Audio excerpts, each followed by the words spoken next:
Patrícia, logo no início do programa, ela tratou aqui, né, de um caso suspeito de contaminação por metanol no Espírito Santo. Esse número apareceu No sábado, no radar do Ministério da do Saúde, Ministério não é da Saúde mesmo, do sábado, Patrícia? exatamente isso, mas a CESA logo em seguida já disse que esse caso já teria sido descartado, Fernanda. Isso, aí nós fomos em busca da Secretaria de Estado da Saúde para que a gente pudesse acompanhar melhor, né, toda essa situação envolvendo a contaminação por bebida adulterada por metanol aqui no Espírito Santo. E hoje, quem está conosco agora, neste momento, na ponta da linha, é o subsecretário de Vigilância em Saúde, Orley Cardoso.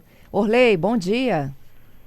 Oi, Fernanda, bom dia a todos os ouvintes aí da Rádio CBN. Obrigada, viu, por aceitar o nosso convite. Orley, como é que está esse acompanhamento da Secretaria de Estado da Saúde com possíveis casos de contaminação por metanol? Nós estamos acompanhando através do monitoramento e esse contato diretamente com os municípios do estado. Então, a gente está hoje com 7 casos notificados no total. São casos da semana passada e recentemente, nessa madrugada, nós notificamos mais 2. E desse total de 7 casos, a gente tem 4 que já foram descartados e 3 nós estamos fazendo um monitoramento. Então, a gente tem ainda no monitoramento, não temos nenhum caso confirmado ainda aqui no Espírito Santo. Tá, deixa eu entender então, porque a ligação está um pouquinho ruim. Nós temos desde o anúncio aí de possíveis fraudes, né, no Brasil, de bebidas adulteradas com metanol. Nós temos 4 descartados e 3 em monitoramento aqui no estado? Isso, nós temos 3 em monitoramento. Como que funciona isso, Fernanda? O paciente que ingeriu qualquer bebida alcoólica, principalmente dessas dos destilados, aí que é onde tem a hipótese da contaminação maior, ele sente alguns sintomas neurológicos, e aí muito parecido no início aí com a pessoa que ingere a bebida normal e tem assim uma alteração de consciência, mas se ele chegar com relato principalmente de dor retroorbital, que é a questão de esse caso do metanol, ele afeta muito a visão da pessoa. Então, se ele tiver com vômito, com alguns sintomas assim da bebida comum, mas que ele tiver relatado que bebeu esse tipo de bebida destilado, ele já entra como um caso suspeito. Então, a gente faz a coleta dos exames clínicos, que a gente chama aí exames básicos, como gasometria, dosagem de cloro, dosagem de bicarbonato. Se qualquer exame desses aí, ele der uma alteração, esse paciente, ele já é um paciente confirmado, e aí ele é feito ainda depois do exame toxicológico. Então, nesse caso, desses 4 pacientes, eles tiveram, que foram descartados, eles tiveram esses exames, os exames deram negativo, não demonstrou nenhuma alteração e eles foram descartados. Esses outros 3 casos, eles seguem o monitoramento porque o exame deles também deu negativo a princípio, mas eles continuam com alguns sintomas. Então, a gente, padronizado com o Ministério da Saúde, a gente tem por obrigação monitorar-los por 24 horas. Então, se eles não retornar com nenhum sintoma a mais, ele vai ser também descartado. Tá, existe um toxicológico só para metanol? Existe. É porque, como que funciona? Se deu alteração na gasometria, no exame básico aí que eu comentei, por exemplo, exame de ureia, creatinina, qualquer um desses deu alteração, ele faz o toxicológico também para confirmar e verificar a quantidade de metanol que ele ingeriu. Uhum. Então, por que é importante? Se o paciente chega no serviço de saúde e faz logo os exames básicos, e ele for positivo, ele é feito toxicológico até para ver se tem alguma conduta que o CIATOX, que é o nosso centro de intoxicação, ele orienta, fazer uma lavagem gástrica, por exemplo, e tentar reduzir a quantidade de metanol. Porque o metanol, ele tem um problema muito sério, que quando ele bate, chega no fígado, ele começa a dividir as moléculas. É uma questão um pouco mais específica, mas é aí que ele começa a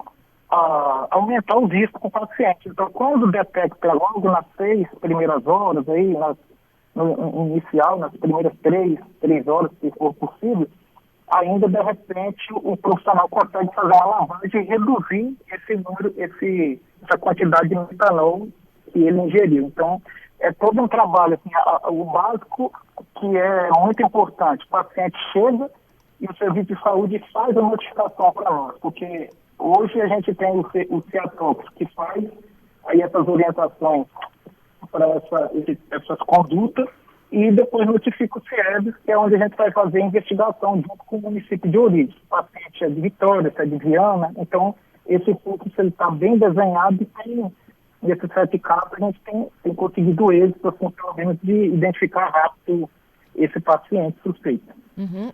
Esses 7, 4 descartados e 3 monitorados, eles são de onde? Grande Vitória, interior? São da Grande Vitória. A gente tem aqui, os casos notificados foram Vila Velha, Viana, Serra, Iguatuí, Vitória, e são esses 5 municípios com esses 7 pacientes. Então a gente tem Viana, Vitória, Iguatuí, Serra e Vila Velha. Até o momento que chegou esses casos. Então, 4 já descartados e 3 a gente está monitorando até das 24 horas. Se não apresentar nada também, vai entrar como descartado, porque os exames clínicos já deram negativo a princípio. Uhum. Todos eles procuraram um pronto atendimento, um pronto-socorro? Todos eles, a maioria entrou pelo pronto-socorro. Os 2 casos iniciais deu entrada no hospital. Os outros foi no pronto atendimento. Lógico, Fernanda, que talvez alguém vá até para a unidade básica, mas o ideal como é um serviço procurar um serviço de urgência o mais rápido possível, porque no PA, por exemplo, dos hospitais, eles têm esses exames básicos aí para fazer. Se ele chegar no local que não tenha esse tipo de exame, ele vai perder muito tempo, e aí o tempo é crucial nesse processo para, como eu falei anteriormente, até se for necessário e indicado uma lavagem, ele tem que ter feito esses exames aí. E aí, outra coisa importante, se nesses exames clínicos derem uma alteração no exame, que indicar aí a positividade, aí o médico vai orientar e indicar tomar ou não o antídoto. Então, ainda uma conduta que faz com o exame toxicológico para ver a quantidade que ele ingeriu de metanol e vai tomar um antídoto para poder regularizar a situação. Essa era a minha pergunta, assim, em que momento vocês entram com o antídoto? Entra quando ele dá positivo no toxicológico, e aí ele tem a indicação pelo médico. Se ele tiver, a gente chama de dosagem sérica, que é ver a quantidade. Então, dependendo da quantidade que aparece no exame, aí, ele vai indicar o antídoto ou não. Então, porque às vezes o nível é pequeno e com aquele procedimento mais básico ele consegue resolver, mas tem uma quantidade elevada, ele vai indicar o antídoto para esse paciente tomar. Agora, eu tenho acompanhado o noticiário, né? E existem algumas formas, até que as fontes disseram na última semana. Uma delas seria a hemodiálise, a outra é o etanol farmacêutico. E, por fim, esse antídoto que o Espírito Santo teria, diferentemente de outros estados. Eles têm até esse que o Ministério está importando do Japão, ele também tem a mesma eficácia, segundo as informações, e esses outros também têm a mesma função. Então, às vezes, como a produção de antídoto ela é mais escassa e a maioria é feita importado, então a gente tem que contar com esse antídoto aí, o etanol farmacêutico, ele também tem indicação, e a gente hoje tem uma quantidade pequena no nosso estoque aqui do CEATOX, mas a gente também, se tiver um número alto de casos notificados que seja positivo com necessidade de tomar o antídoto, a gente fica preocupado. Então o Espírito Santo já correu na semana passada, abrindo um processo de compra também, para poder, mesmo com essa informação que o ministro deu, que está fazendo vai fazer a distribuição, mas a gente também está fazendo a compra, porque a gente não sabe se isso vai aumentar ou se a gente vai conseguir, o próprio Ministério junto com a Anvisa, esses trabalhos integrados com a polícia, a gente consegue identificar a fonte, né, de onde está vindo essas bebidas. Porque até então a gente tem não sabe assim, o local exato, se tem mais de um local, onde que está esse local da contaminação e dessa distribuição para tais locais. Porque quando você tem um trabalho, como nós já fazemos aqui na nossa rotina de vigilância sanitária, de identificar as fontes de contaminação, e aí você tem um lote, você prende todo aquele lote, e aí você evita o problema. Nesse caso do metanol, ainda não chegou a essa conclusão. Então, a gente segue aí com esse trabalho de notificar rápido o paciente, que é na preservação da vida do paciente, e fazendo esse monitoramento. Também nós construímos aqui também, é importante lembrar, orientamos todas as equipes da vigilância sanitária dos municípios, fizemos uma nota técnica bem específica para eles saberem a condução, fizemos uma para o comércio também, né, para as indústrias, para encaminhar para eles, para observar a origem das bebidas, se não tem rótulo alterado, essa coisa toda, e fizemos uma outra nota para os médicos, porque é muito importante que o médico esteja no PA, ele saiba do que está acontecendo, né, mesmo ele tendo toda essa habilidade profissional, mas saber que tem esse problema e os protocolos vigentes, que é uma coisa que ela não é da rotina, né, começou há pouco tempo. Então a gente fez essas três orientações e a equipe nossa do CIEB, tanto do CIATOX, a gente está trabalhando 24 horas de monitoramento junto com os municípios. Tá. Orley, minha última dúvida aqui, eu vou recapitular. 4 pessoas deram entrada, passaram pelos testes e foram liberadas. 3 permanecem, é isso? Exatamente, 3 permanecem. E esses já passaram pelo toxicológico do metanol ou estão aguardando resposta?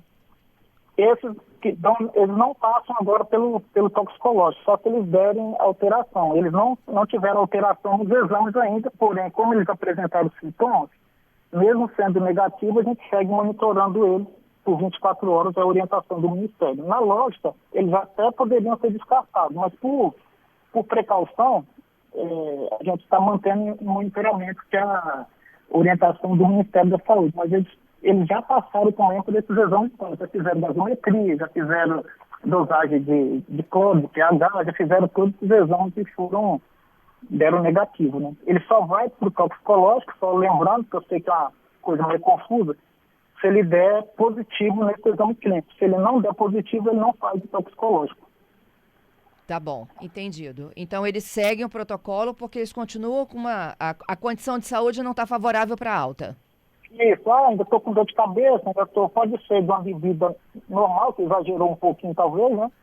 E aí a gente, como a gente não pode ir em cima de hipóteses, a gente segue monitorando o paciente para poder ter certeza de que ele não é um paciente que tem risco aí de se agravar. Porque se a gente liberar, não fazer esse monitoramento, ele pode ser que as taxas deram errada e o paciente voltar depois de forma tardia. Então, por isso que esse cuidado mesmo de monitorar por 24 horas. Entendi. Tá certo. Eu te agradeço. A gente continua acompanhando de perto esse caso, hein? Tá jóia, Fernanda. Um abraço aí para vocês e a gente continua aqui também com esse trabalho junto aí com as equipes nossas, com a polícia científica, para a gente poder também, espero não ter problemas aqui no estado, mas nós estamos também se preparando o máximo possível para atender em tempo hábil. É isso. Bom trabalho para vocês, Orley. Obrigado, Fernando. Obrigado a todos.